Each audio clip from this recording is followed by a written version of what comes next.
quando o pastor me pediu para pregar hoje e falar sobre os dias das mães, o que eu iria falar e para quem eu iria pregar. Então eu decidi pregar para os pais, para as mães e para os filhos. Amém, irmãos? Então, eu quero convidá-los a abrir a Bíblia comigo no livro do Gênesis, capítulo 30. Gênesis 30. Nós vamos ler o versículo 1, mas você pode deixar sua Bíblia aberta, que a gente vai olhar alguns versículos após o versículo 1. Vou pedir para você acompanhar atentamente ali quando os versículos forem projetados. Gênesis 30, versículo 1, depois nós vamos orar após a leitura. Diz assim: mesmo assentados, irmãos, mas com reverência, vamos fazer a leitura da palavra de Deus.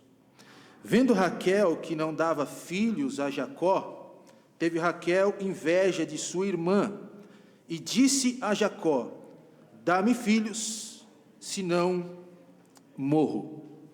Baixe sua cabeça, vamos orar. Senhor nosso Deus, nosso querido Pai, nós adoramos o Teu nome nessa manhã. Obrigado por podermos cultuar ao Senhor, esse privilégio, em especial hoje pelo Dia das Mães. Agradeço pela minha mãe, a mãe das minhas filhas, dos meus filhos. Agradeço pela minha avó, que ainda é viva, minha irmã, pelas mães da igreja, e que o Senhor abençoe cada uma delas, e que a Tua palavra chegue aos corações nesta manhã, e transforme vidas, e nos ajude a sermos melhor como filhos, como pais, e as mamães também a serem melhores mães. E por isso nós pedimos o agir do Teu Santo Espírito, a partir do momento que a Tua palavra estiver sendo exposta. Em nome de Jesus, amém. Você sabe qual é o primeiro mandamento da Bíblia? O primeiro mandamento que está em Êxodo, capítulo 20, quem lembra? Primeiro mandamento. Primeiro mandamento, Gênesis, Êxodo 20, versículo 3, diz o seguinte: não terás outros deuses diante de mim. O Êxodo 20 e os 10 mandamentos, aliás, as 613 leis do Antigo Testamento, foram dadas especificamente para Israel, mas lógico que o princípio é eterno e serve para as nossas vidas. E quando nós pensamos em Israel, você sabe como Israel quebrou esse mandamento? Se você der uma lida em Ezequiel capítulo 14, versículos de 1 a 5, você irá perceber que eles quebraram esse mandamento adorando e alimentando ídolos dentro do coração. E sabe, irmãos, que a idolatria, ela jaz no âmago de todo o pecado com que nós lutamos dia após dia. E quando a gente pensa em ídolo, a ideia não é uma imagem, né? Quando a gente pensa em ídolo, que vem em nossa mente é uma imagem feita de pau ou de pedra, ou alguém que você adora. Não somente isso, mas ídolo é tudo aquilo que ocupa o lugar de Deus em sua vida ou em nossa vida. Os ídolos são criados e sustentados pelo coração do homem, e os ídolos nos afastam de Deus e de seus princípios para a nossa vida. Agora você pergunta: tá bom, pastor, mas o que tem isso a ver com a família? Queridos, os esforços humanos, seja na família ou não, concentram-se naquilo que são os ídolos do coração. Vou repetir essa frase: os esforços humanos concentram-se naquilo que são os ídolos do coração. Por exemplo, o tempo gasto com algo ou alguém pode indicar um ídolo no seu coração, certo? Então, o ídolo é tudo aquilo que toma o lugar de Deus nas nossas vidas. E Gênesis 31, versículo 11 e 13 a 19, nós temos a primeira referência a ídolos na palavra de Deus. Gênesis 31, versículos de 13 a 19, e o versículo 19 especial diz assim: havendo Labão ido a tosquear as suas ovelhas, furtou Raquel os ídolos que seu pai tinha.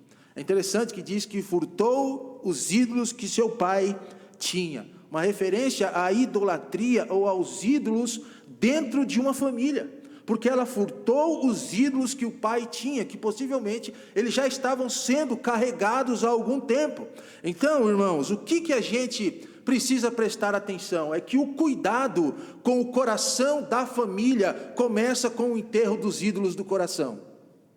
E quando a gente fala de coração, não é este órgão que você geralmente vê aí pela internet nas figuras, desenhado assim, vermelho, com uma flecha que atravessa o coração, ou algo de carne, ou este órgão que a gente tem aqui. Quando a Bíblia fala de coração, a ideia é o intelecto, são as emoções, são a vontade, são as ações que a Bíblia nos mostra. Então, o cuidado com o coração da família começa a partir do momento que nós enterramos os nossos próprios ídolos. E os ídolos no coração da família, eles podem ser identificados por 3 diagnósticos. E eu quero compartilhar com base nesse texto o primeiro deles. Um desejo extremamente controlador. Então, qual é o primeiro diagnóstico para a gente identificar se na nossa família, se nós como pais, como mães, como filhos, temos um ídolo? Quando existe um desejo extremamente controlador. Você prestou atenção no versículo 1 que nós lemos? Diz assim: dai-me um filho, senão eu morro. Capítulo 30, versículo 1, bem no finalzinho, vendo Raquel que não dava filhos a Jacó, disse: dá-me filhos, senão morro. Dá-me um filho, ou então eu morrerei. Sabe, queridos, que Deus já havia aparecido para Jacó em uma determinada oportunidade e mostrado para Jacó as mudanças que iria precisar acontecer na vida daquela família. E a pergunta interessante aqui é: por que Raquel fez tanta questão de carregar os ídolos do pai? Talvez ela acreditasse que aqueles ídolos poderiam lhe dar aquilo que ainda não havia conseguido. Por isso que ela carrega os ídolos. E o que Raquel ainda não havia conseguido era um filho. O versículo diz: dai-me um filho, senão eu morro. Ela tinha aqui um desejo extremamente controlador, algo que estava controlando a sua vida excessivamente, além de Deus. E a reflexão para nós, irmãos, é: e você, e nós? O que o seu coração mais quer hoje, como pai, como filhos ou como mãe? Um salário melhor que do seu vizinho? Será que é isso que toma o seu coração? Um carro melhor do que o carro do seu cunhado? Ou uma geladeira mais bonita que a geladeira da sua cunhada? Ou talvez um tênis ou uma blusa, uma calça de marca melhor que a do seu irmão ou do seu amigo? Ou de repente você olha para o seu vizinho, para a casa, para o apartamento, você quer uma casa melhor, um apartamento melhor do que o deles. O que é que controla de forma extrema o seu coração hoje? Uma melhor posição na igreja? Isso pode ser um ídolo. Ou um filho perfeito. A gente tem isso, né? Como pai, como mãe, eu quero um filho perfeito, com as melhores notas na escola, para você então poder mostrar para todo mundo que o seu filho é perfeito, possui as melhores notas, ou a sua filha. Mas isso também pode ser um ídolo. A questão aqui, irmãos, é o que acho que mais preciso para ser feliz ou ter significado na vida. Se eu responder essa pergunta aí, irmãos, com qualquer outra coisa, se não Deus, então essa coisa funciona como o meu ídolo. O meu ídolo. João Calvino, apesar da sua soteriologia, que a gente não concorda muito, mas naquilo que ele disse de maneira correta, a gente concorda. E ele disse que a natureza pecaminosa do homem é uma fábrica perpétua de ídolos. E o que motiva a sua vida determina como está a sua família. O que é que motiva a sua vida hoje? Qual que é o desejo extremamente controlador que você como pai tem, ou que você como mãe tem, ou que você como filho tem? Isso pode ser um ídolo, e é preciso diagnosticar isso. E quando a gente olha para o texto, a gente percebe aqui, irmãos, que o desejo extremamente controlador, ele vai trazendo as suas consequências. Como, por exemplo, um outro diagnóstico para saber se na nossa família, se na nossa vida existe um ídolo, é uma disposição para pecar em prol do desejo. Então, não bastou apenas o desejo extremamente controlador, algo que estava controlando. Agora, quando algo controla, vem a disposição para pecar, para que aquele desejo seja realizado. Presta atenção na leitura dos versículos 2 a 3. Então, se acendeu a ira de Jacó contra Raquel, e disse: estou eu no lugar de Deus que me impediu o fruto do teu ventre? E ela então disse, eis aqui minha serva Bila, coabita com ela, ou dorme com ela, deita com ela, tem relações com ela, para que dê a luz sobre meus joelhos, e eu assim receba filhos por ela. Percebe? Que a questão tem o ídolo leva a uma consequência, e para que a pessoa caia nessa consequência, nessa idolatria, é a questão de um fio apenas. E a questão não é o que você deseja em si, irmãos, mas é a intensidade com que aquilo que busca o leva a pecar contra Deus. Mateus 22, 37, diz assim: amarás o Senhor teu Deus de todo o teu coração. Amarás a quem, irmãos? Devemos buscar a quem? E Mateus 6,33 diz que nós devemos buscar a Deus em primeiro lugar na nossa vida. Então a questão não é o que você deseja em si, mas é a intensidade com que você busca, que vai levar a pecar contra Deus. Percebe que na nossa família, seja como pai, como mãe, como filhos, a intensidade da nossa busca, ela deve estar voltada para o Senhor. E como que nós sabemos que você está adorando aquilo que deseja no lugar do Deus verdadeiro? Como saber? Por exemplo, se você tiver disposto ou disposta a pecar para conseguir o que você mais quer, é uma disposição para o pecado na sua vida. Se você estiver disposta ou disposto a fazer de tudo, isso indica que você está adorando aquilo que você mais deseja no lugar da adoração do Deus verdadeiro. Por exemplo, não dar o dízimo para comprar um celular novo e depois falar assim: eu comprei o celular que é para o pastor me achar na hora que ele precisar de mim. Isso é pecado, isso é idolatria. Você tirou o foco de Deus e direcionou o foco para uma outra coisa. Então qualquer objeto ou pessoa que tira o foco de Deus e que você o busca intensamente, se torna um ídolo na sua vida. E assim, irmãos, a maldição com a idolatria não consiste no não recebimento do objeto que você quer, mas na consequência de confiar em algo ou alguém. Isso sim se torna idolatria. Que não seja o Deus verdadeiro, que você esteja confiando para tornar você feliz, é idolatria.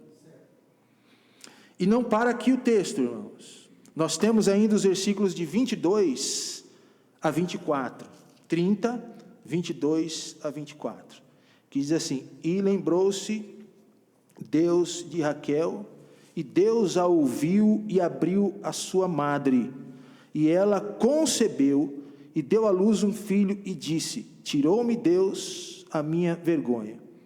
E chamou o seu nome José, dizendo: o Senhor me acrescente outro filho. Presta atenção, irmãos, no final do texto, na última frase do versículo 24: o Senhor me acrescente outro filho. Então ela tinha um desejo extremamente controlador, que se tornou um ídolo. Depois ela passou para uma disposição para o pecado, devido àquele ídolo. Deus concede o que ela tem, e agora ela tem uma insatisfação com o desejo conquistado. Olha só, irmãos, que interessante. Ela queria tanto, Deus olhou na vida de Raquel e concedeu a ela um filho. Mas sabe qual que é como que o ídolo age no coração de uma pessoa? É que ele sempre pede mais, ele sempre quer algo mais. O idólatra, ele está sempre insatisfeito com a sua idolatria, ele está sempre se aprofundando naquela idolatria. Foi o que aconteceu com Raquel. Diz o texto: chamou José dizendo: dai-me ainda outro filho. Então, o que se observa na vida da pessoa que confia em algo ou em alguém que não seja Deus para ser feliz, ou trazer felicidade para a sua família, é que essa pessoa nunca está satisfeita. Essa é a ideia, irmãos. Ela esperou tanto por um filho, ela queria tanto um filho, não nasceu loiro, do olho azul, então não serve, ela quer outro, até vir o filho que ele quer. E aí, quando não vem o filho que ele quer, por causa daquela sua idolatria, ele sofre por causa daquilo. Trabalhou tanto para trocar o carro, mas ele não conseguiu o modelo tão sonhado, então o carro não serve. Um desejo extremamente controlador, que gera uma insatisfação com aquilo que foi conquistado. Ou a pessoa, ela estudou tanto para um concurso, mas passou em segundo, também não serve, porque tinha que passar em primeiro. Então, irmãos, está percebendo a dinâmica da situação? Como é triste, como é perigosa essa dinâmica do ídolo. A ideia, ou a consequência, é que sempre a idolatria traz frustrações para a família. Sempre. E aonde que tudo isso vai desembocar, irmãos? Numa crise na própria família. Às vezes essa crise é interna e às vezes ela é externa. E a Raquel, ela perturbou-se tanto, ficou tão insatisfeita que ela engravidou novamente. Mas sabe o que aconteceu? O filho morreu no parto. Morreu no parto. Ela morreu no parto, enquanto recebia aquilo que tanto desejou. E aí, irmãos, qual que é o nome do filho? Ele chamou que significa filho do meu sofrimento. E Jacó o chamou de Benjamim, filho da mão direita, o caçula. Então, ela morre no parto. O filho, o nome do filho realmente mostra aquilo que foi o sofrimento dela, filho do meu sofrimento. Portanto, tudo isso, irmãos, porque tinham algo na família que tirava o Senhor do centro. Assim é nas nossas vidas também. Os ídolos do nosso coração trazem consequências para a nossa família. Os ídolos do coração levam à morte. Ali, a morte literal mesmo, de Raquel. Mas ídolos também se aplicam à morte física. Um ídolo mata uma pessoa espiritualmente, a morte espiritual, porque substitui a Deus e coloca outra coisa ou outra pessoa no lugar. Os ídolos levam à morte, e isso também se aplica a nós. Relacionamentos saudáveis que se tornam conturbados. Crises e desgastes. E sabe o que a Bíblia diz sobre essa idolatria que muitas vezes está em nossas vidas, irmãos? 1 João 5,21. Não precisa abrir, eu vou citar aqui. Filhinhos, guardai-vos dos ídolos. Pergunta, irmãos, quais são os desejos e pensamentos que mais nos incitam neste momento? Consegue responder? O que mais você quer ou teme perder nesse momento? O que mais quer e teme perder, acima de querer refletir sobre Deus e crescer na santidade do Senhor dentro do seu lar? Uma outra pergunta: que prazer você quer tanto ter que está disposto ou disposta a pecar a fim de obedecê-lo? Consegue refletir um pouco sobre isso? E como os nossos desejos estão afetando a sua vida familiar? Sabe, irmãos, que eu já tomei atitudes na minha própria vida, porque era um desejo meu, que estragou a comunhão com a minha esposa e com as minhas filhas. Eu quis tanto aquilo, tão intensamente, que eu nem podia ter, mas eu fui lá e fiz de tudo para ter. As consequências, irmãos, algumas eu sofro até os dias de hoje, porque eu tinha um ídolo no meu coração. Enquanto eu não satisfiz aquele desejo, eu não me contentei, mas as consequências vieram e afetam a vida familiar. Talvez você esteja tão concentrado ou concentrada em seus desejos que tem exigido de seus pais tudo. Pai, eu quero isso, quero aquilo, quero um carro novo, quero uma roupa nova, quero uma gorjeta, um dinheiro para o final de semana, mas se não tem condições e você está exigindo, é um ídolo para a sua vida. Cuidado com isso. E aí vem a briga, a discórdia, quando o seu desejo não é suprido. Talvez você esteja tão concentrado em seus desejos que você exige tudo da sua esposa, até o que ela não pode. Mas você quer, mas nunca faz nada por ela, só exige. É um ídolo que você tem no teu coração. Talvez você esteja tão concentrado em seus desejos que cobra e exige da sua esposa, da mãe dos seus filhos, aquilo que ela não pode dar, e nunca percebe a boa esposa e mãe que ela é. Talvez você exige tanto dos seus filhos, pais, mães, e os compara com os filhos dos outros, e que nem percebe a bênção que o seu próprio filho é. Louvo a Deus pela vida das minhas filhas. Eu não lembro assim, irmãos, de um dia ter comparado elas com alguém, para dizer assim, o filho do fulano ou do pastor tal é melhor do que vocês. São as filhas e a família que Deus me deu, e é lá que eu vivo. A esposa que Deus me deu, e é ela que eu tenho que lidar todos os dias. Sabe qual é a grande lição de Deus para nossas vidas, irmãos? Gênesis 35, de 2 a 4, vou pedir para o irmão colocar ali, se tiver. Gênesis 35, de 2 a 4, nós temos uma grande lição aí para nós concluirmos a nossa reflexão nessa manhã. Gênesis 35, 2 a 4.